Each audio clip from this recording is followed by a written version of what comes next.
Di tengah bayang-bayang kota yang gelap dan penuh misteri, ada nama yang tak pernah bisa dilupakan, Johnny sang perampok legendaris. Seorang pria yang hidup dengan aturan dan kepribadiannya yang tak terduga, selalu melangkah di batas antara kebaikan dan kejahatan. Dikenal karena kecerdikannya yang luar biasa dan keberaniannya yang tak terhingga, Johnny adalah sosok yang mencuri perhatian dan ketakutan dari mereka yang berada di puncak kekuasaan. Ia tidak hanya seorang perampok, tapi seorang simbol bagi mereka yang terpinggirkan, yang melihatnya sebagai pahlawan dalam bayang-bayang malam. Johnny Indo, yang bernama asli Johannes Hubertus Eichenboom, adalah seorang tokoh terkenal dalam sejarah kriminal Indonesia.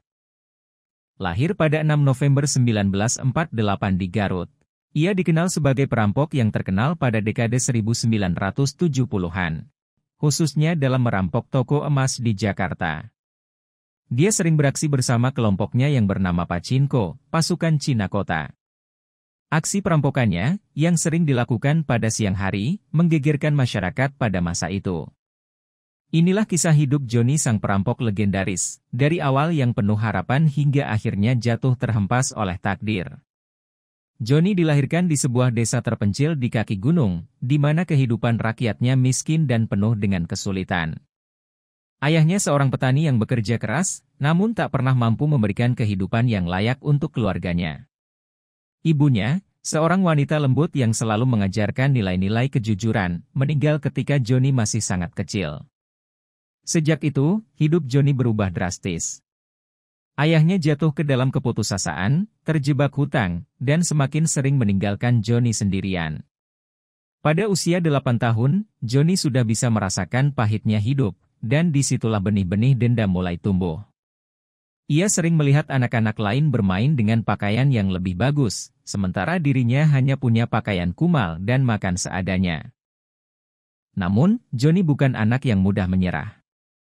Ia tumbuh menjadi anak yang cerdik, dengan mata tajam yang selalu mengamati apa yang terjadi di sekitarnya. Ia belajar tentang kehidupan melalui pengamatan, cara orang kaya menghindari pajak, bagaimana pejabat lokal memeras rakyat, dan bagaimana kekayaan itu berputar hanya di tangan segelintir orang. Pada usia 16 tahun, Johnny memutuskan untuk meninggalkan desa dan pergi ke kota besar, di mana ia berharap bisa mencari kehidupan yang lebih baik. Namun, kota itu tak jauh berbeda dari desanya. Kekayaan hanya ada di tangan orang-orang yang menghisap darah rakyat jelata. Johnny merasa terasing, dan keputusasaannya semakin mendalam. Suatu malam, ketika sedang mencari pekerjaan di sebuah pasar, Johnny bertemu dengan seorang pria tua, seorang mantan perampok legendaris yang kini hidup sebagai buronan. Pria tua itu melihat potensi dalam diri Johnny dan menawarkan pelajaran hidup, cara bertahan hidup di dunia yang keras, dan lebih penting lagi, cara merampok tanpa tertangkap. Selama bertahun-tahun, Johnny berlatih. Ia mempelajari seni menyamar, cara melarikan diri, dan bahkan memahami psikologi manusia. Dalam waktu singkat, ia menjadi sangat cerdik, dan lebih dari itu, ia mulai merencanakan aksi-aksi besar yang akan mengubah hidupnya selamanya. Johnny baru saja menginjak usia 22 tahun, dan meskipun masih muda, ia sudah mulai mengasah kecerdasannya dalam merencanakan perampokan. Setelah bertahun-tahun mempelajari dunia kriminal, Johnny merasa sudah saatnya untuk mengambil langkah besar. Ia tahu bahwa sekali melakukan aksi besar, ia harus berhati-hati agar tidak tertangkap, tetapi ia juga paham bahwa ini adalah kesempatan untuk membuktikan dirinya. Kali ini, targetnya adalah seorang pejabat kaya yang dikenal sangat korup. Ia adalah seorang bangsawan yang memiliki kekayaan melimpah yang didapatkan dari memeras rakyatnya. Ia memiliki tanah yang luas, rumah megah, dan seringkali merayakan pesta-pesta mewah dengan uang yang didapatkan dari tindak pidana. Johnny telah mengamati pejabat kotor itu selama berbulan-bulan. Ia mengetahui bahwa pria itu memiliki kebiasaan buruk, selalu berpesta setiap malam dan meninggalkan rumahnya tanpa penjagaan ketat. Rumahnya terletak di pusat kota, namun tersembunyi di balik pagar tinggi dan pohon-pohon rindang, seolah-olah menyembunyikan segala kemewahan yang ada di dalamnya. Dengan penyamaran yang sempurna, Johnny menyamar sebagai pedagang rempah-rempah.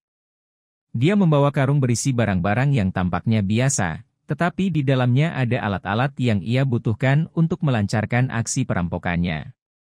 Ia berhasil memasuki kawasan rumah pejabat kotor itu dengan mudah, mengandalkan kesan pertama yang ia buat sebagai pedagang yang sopan dan ramah. Tak ada yang curiga saat Johnny berbicara dengan salah satu pelayan rumah. Pada malam yang telah direncanakan, ketika pesta sedang berlangsung di ruang utama, Johnny diam-diam masuk ke dalam rumah lewat pintu belakang yang terbuka sedikit. Ia menggunakan pencahayaan redup dan koridor yang jarang digunakan untuk menyusuri rumah besar itu tanpa menarik perhatian. Johnny tahu bahwa di ruang bawah tanah rumah itu, terdapat ruang penyimpanan besar yang penuh dengan barang berharga, perhiasan, uang dalam jumlah besar, dan benda-benda seni yang tidak ternilai. Semua itu adalah hasil dari penyalahgunaan kekuasaan yang dilakukan pejabat kotor itu selama bertahun-tahun. Ia memutuskan untuk mengambil sebagian besar dari harta tersebut, tapi dengan satu prinsip, hanya mengambil apa yang ia butuhkan, bukan semuanya. Johnny tidak ingin meninggalkan jejak yang jelas bahwa perampokannya dilakukan oleh seseorang yang sangat tahu cara menjalankan aksi dengan hati-hati.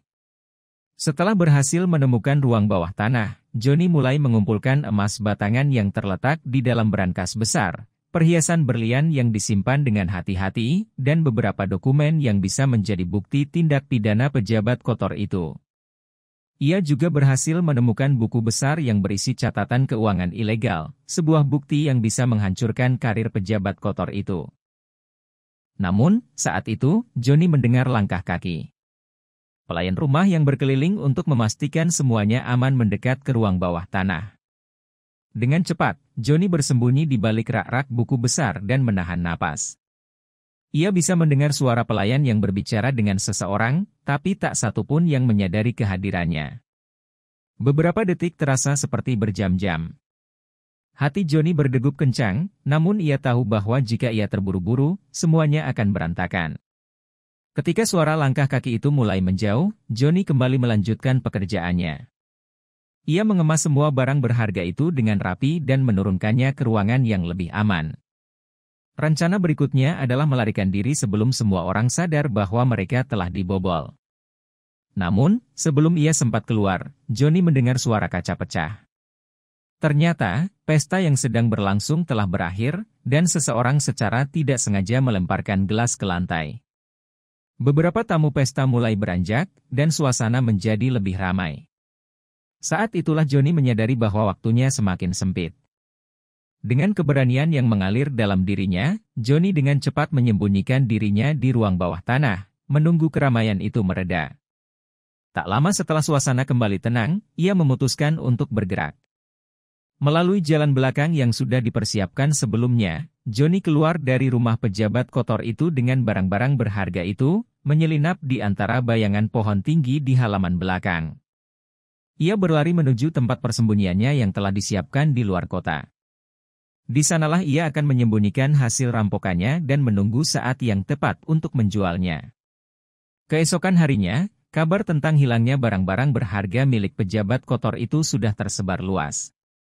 Namun, yang menarik perhatian banyak orang bukan hanya kerugian materi, melainkan cara perampokan itu dilakukan.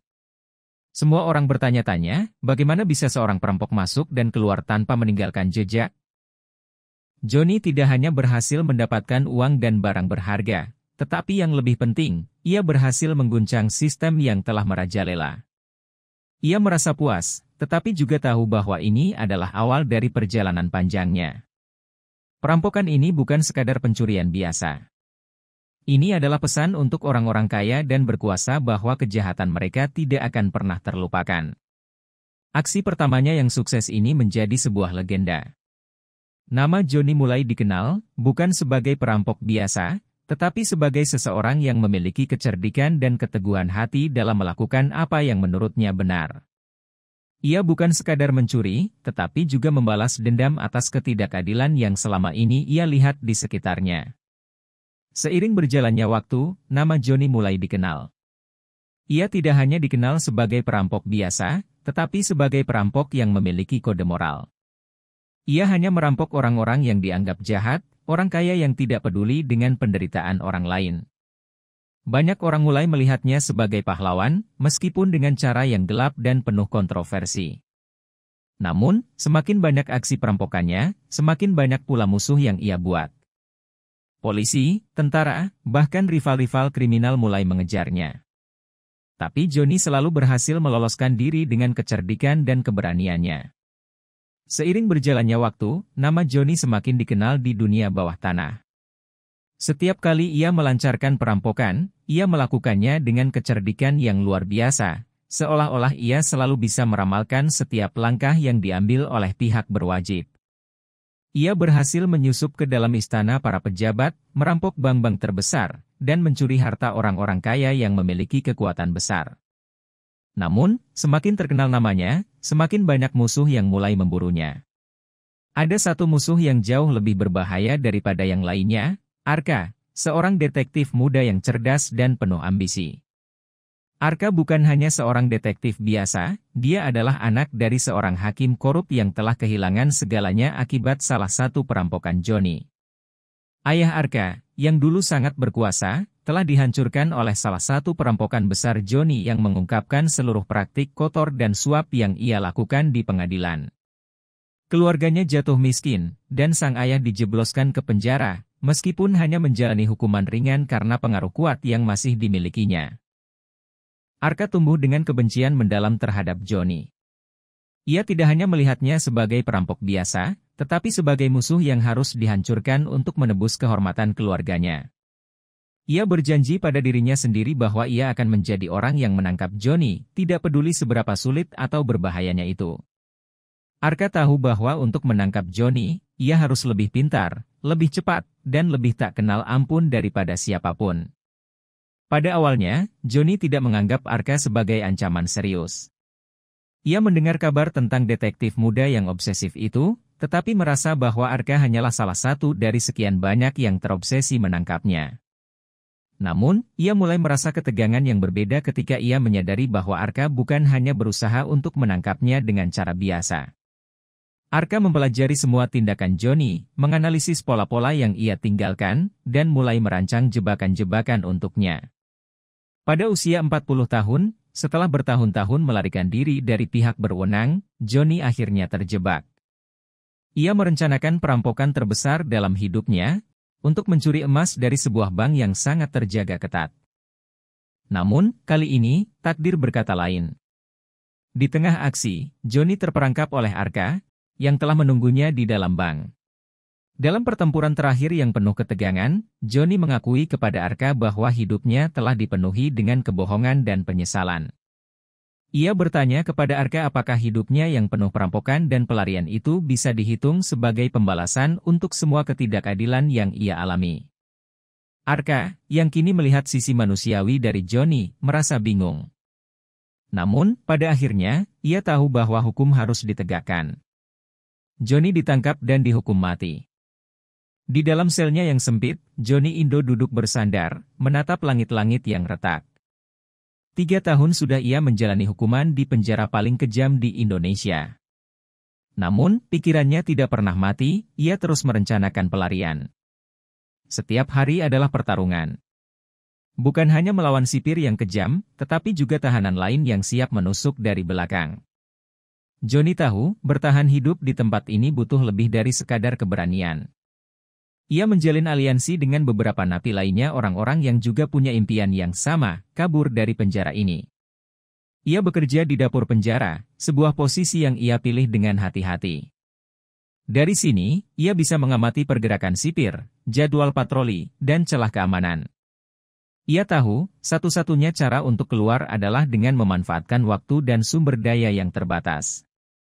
Malam itu gelap pekat, tanpa bulan. Johnny dan 34 napi lainnya bergerak diam-diam. Mereka telah menggali lorong sempit di bawah pagar belakang, sesuatu yang telah mereka kerjakan selama berbulan-bulan. Dengan kain sobekan sebagai tali, mereka menuruni tebing curam yang menghadap ke hutan lebat. Namun, pelarian ini tidak berjalan mulus. Dalam gelap, mereka mendengar gonggongan anjing dan suara peluit sipir. Beberapa napi panik dan berlari tanpa arah, langsung tertangkap. Johnny tetap tenang, menyelinap di antara pepohonan, menahan napas setiap kali senter sipir menyapu daerah persembunyiannya. Setelah 12 hari bertahan di hutan dengan sisa makanan yang mereka curi dari kebun warga, satu persatu napi yang lolos mulai kelelahan. Beberapa tertangkap saat mencari air, yang lain menyerah karena luka. Hingga akhirnya, Johnny sendiri tertangkap dalam kondisi lemah di sebuah desa kecil. Pelariannya berakhir, untuk saat ini. Saat dibawa kembali ke Nusa Kambangan, tubuh Johnny penuh luka dan pakaiannya compang-camping. Namun, sorot matanya tetap tajam. Ia tahu, kekalahan ini hanyalah awal dari kisah lain. Di dalam hati, ia tetap sang petarung, sang perampok yang tak kenal takut. Meski akhirnya ia harus kembali mendekam di balik jeruji, Johnny Indo telah membuktikan satu hal, bahwa bahkan di tempat paling kelam sekalipun, harapan untuk bebas tak akan pernah padam.